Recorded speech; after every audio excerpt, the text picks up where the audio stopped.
Hey guys, Goldstein here. I'm holding the colors blue and white.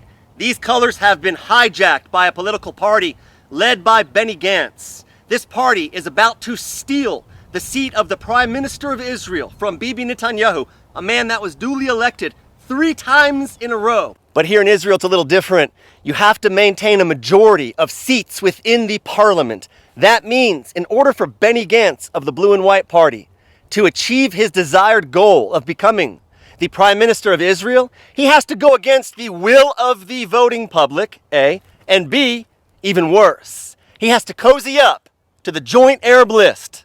And who is the Joint Arab List? It's made up of heroes like Ahmed Tibi, a former advisor to PLO arch-terrorist Yasser Arafat. تحية إلى آلاف الشهداء في الوطن والمهجر وتحية إلى شهدائنا وشهدائكم في الخط الأخضر. هؤلاء الذين أراد المحتل لهم أن يسموا إرهابيون، ونحن نقول لا شيء أسمى من هؤلاء الذين قضوا من أجل الوطن. Tell me how it is that you're not embarrassed to side with a political party that claims their name is the flag behind me, yet they have to cozy up to those that call for the genocide of Israel in order to steal the seat of the Prime Minister? How can you have any conscience whatsoever if you're choosing a political party that sides with the murderers of your babies? It just doesn't make any sense anymore. All I can say is shame on us as a nation. We owe our children better, because the borders that you can see from this one hilltop all the way west and all the way east, from the sea to the River Jordan, these will be the borders they will call home. This will be their last refuge. There is no other home but here. Ein lanu eretz acheret. It isn't just a bumper sticker.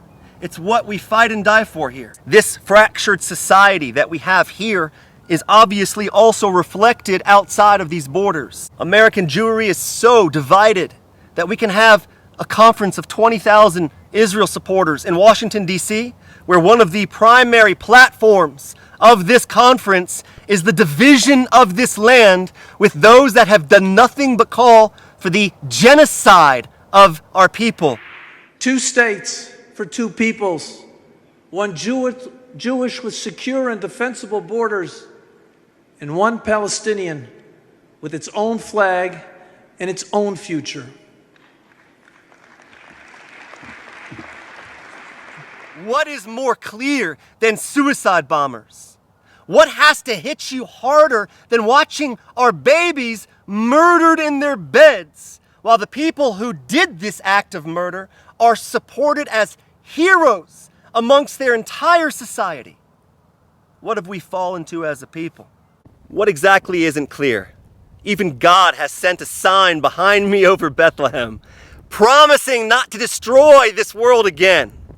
Yet we're doing a pretty damn good job destroying it ourselves.